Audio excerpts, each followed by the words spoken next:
Welcome everyone to Build 43 Part 2. It's now time for a detailed overview of the system, starting with the core components. The motherboard is the ASRock Rack EP2C612WS. We have dual Xeons, the Intel 2620 V4, 128GB of Kingston ECC registered memory, 7 GTX 1080 Ti's, the EVGA FTW3, 2 Corsair AX1600is for 3200 watts of power. And this may seem excessive, but if you do the math on the TDP of the GPUs, which is 280 watts, the CPUs are only 85 watts each, so not much. But overall, this system could pull 2400 watts. We've seen it peaking just over 2000 watts. That's at stock. This system being a workstation, it's certainly not going to be overclocked, but it is possible. But the main thing here, the main request, was for us to build a platform that would last for many years to come. So there are many things that will stay through a lot of upgrades. For example, the system is coming back later this year, probably for an upgrade to the 2080 Ti. For storage, we have the Western Digital Black 2 terabyte and a couple of crucial MX500s, 500 gigabyte SSDs. So the cooling system in this build was more important than usual. Usually the liquid cooling system is just totally overboard for the components that we're using in the normal gaming systems that we build. But yeah, this system is very different. We have a lot more components here, a lot more heat.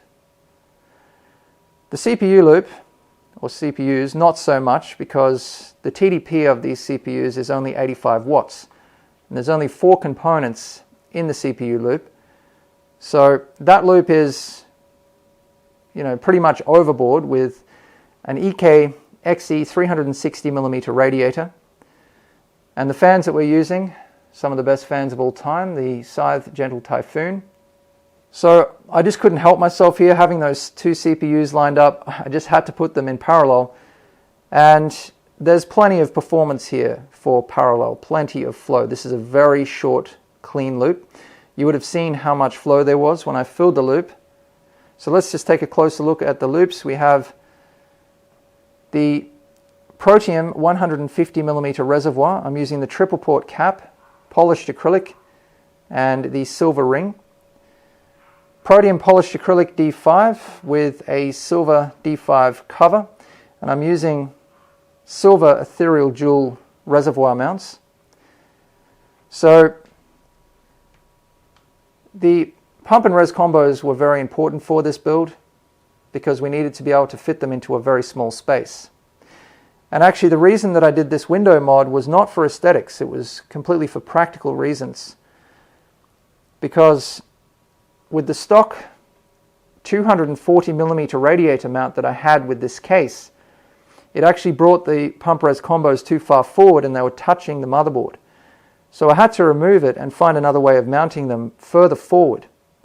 And I just found the best way to do that was with this window. So this is very multi-purpose.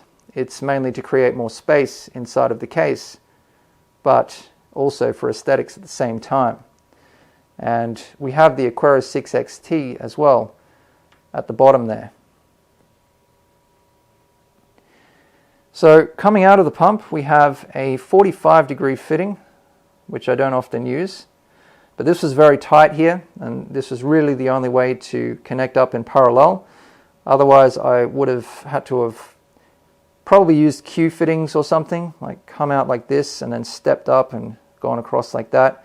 And then the other one, around the other way. So yeah, this was definitely the best way to do it, I found.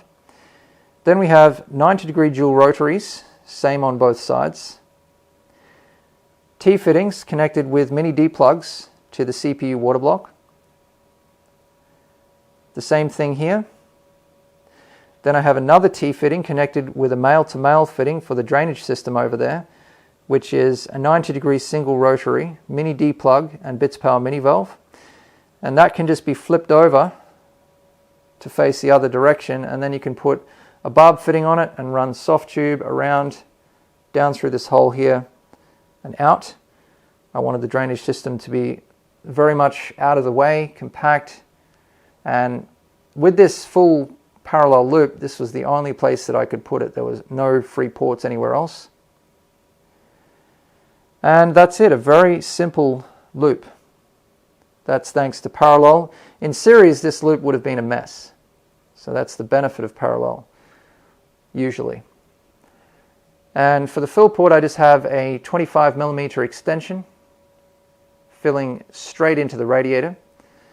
And filling like this works fairly well, although you do get air trapped in the reservoir. So all you need to do is open one of the top ports on top of the reservoir to let the air out, and gravity just pushes the coolant in for you.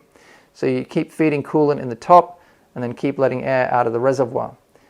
You just have to be careful that it doesn't overflow, but what you can do is just keep the stop fitting like a little bit loose, just so that a little bit of air is coming out very slowly, and then you watch the level coming up, and then as it starts to touch the bottom of the cap, you just close it off.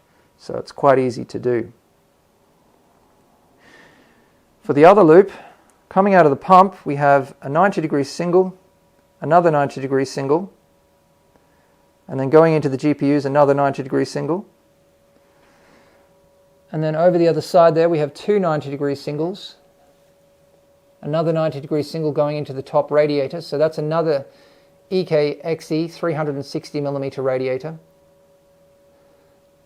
And then we come out and go straight into a second pump, which again has a Protium D5 polished acrylic pump top and Protium silver D5 pump cover. And then we take off straight through the case with a through panel fitting and male-to-male fitting.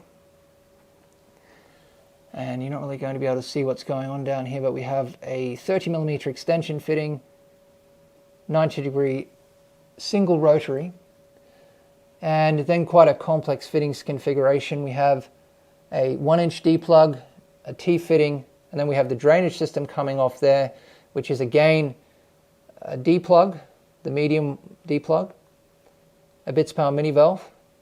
So that one's, it looks a little bit hard to access there, but it's really not. You can just hook up a 90-degree single with a barb fitting and soft tube and just run it straight over the top of the hard drive there to drain the system.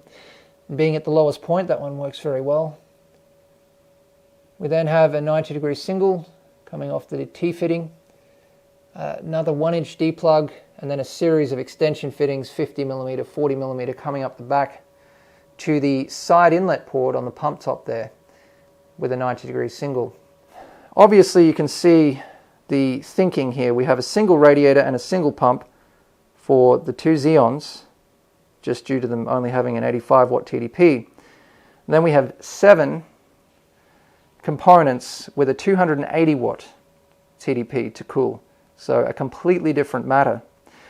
And that's why we used one radiator for this loop and one pump, and then 2 radiators and 2 pumps for the GPU loop. So an EKXE and EKPE 360mm for the GPU loop and 2 D5 pumps.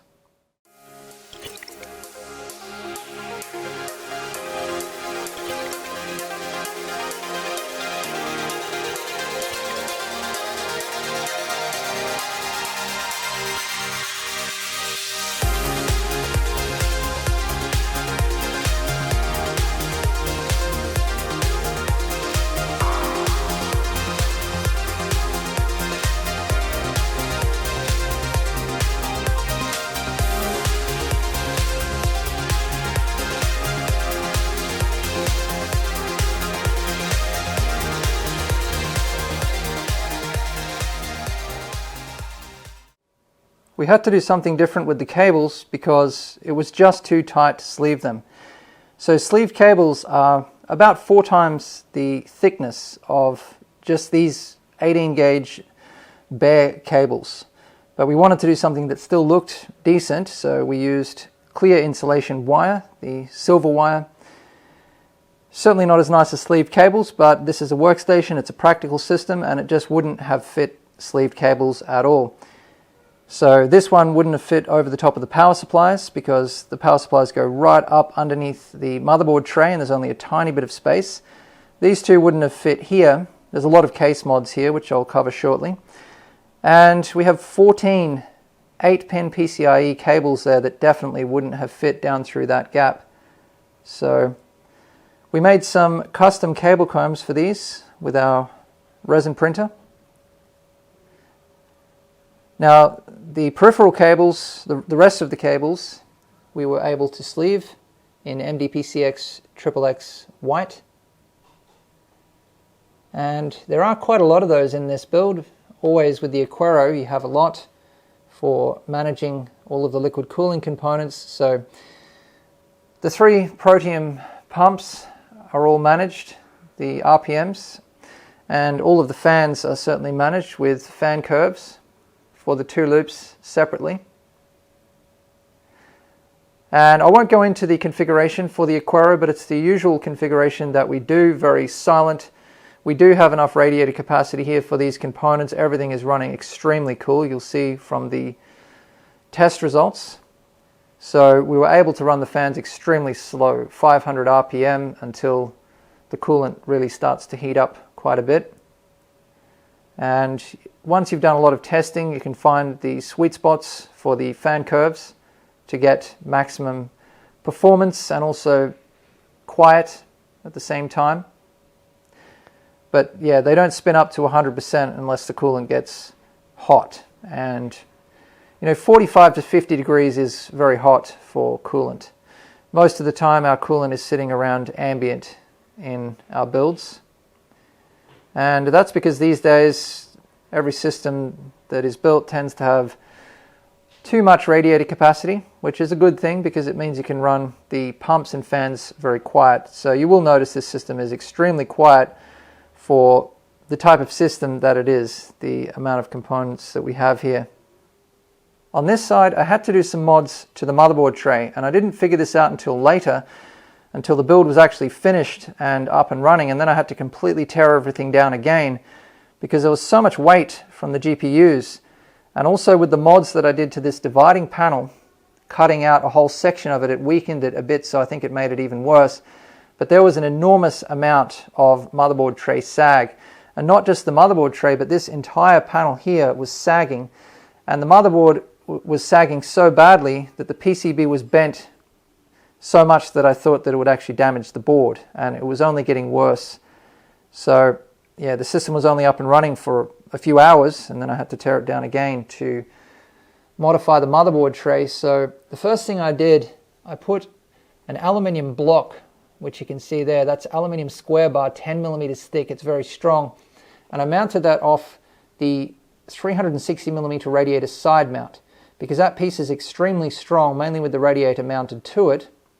It's a thick piece with a lot of folds in it. It's definitely not going to bend in the vertical direction that it's in. Then above that, I used a piece of 6 millimeter white acrylic to match the case, and you probably can't even tell that this is custom. But yeah, this strip of acrylic that runs all the way across here is a custom piece that I designed to fit exactly and line up so that you can't even notice it, and that keeps the motherboard tray completely flat. Then the next step was a little bit more difficult. I wanted to use another piece of acrylic under there, but due to everything that's sticking out the back of the board, I couldn't. So I used a couple of pieces of Buna 50 rubber. There's also this mod for the SSDs. I actually used old UN brackets, which are, well, there's 2 types of brackets here. There's the 120 millimeter bracket, and then there's the SSD bracket mounted to that. It's a little bit difficult to see through the front, but you can see it's a cross design. Pretty cool looking bracket.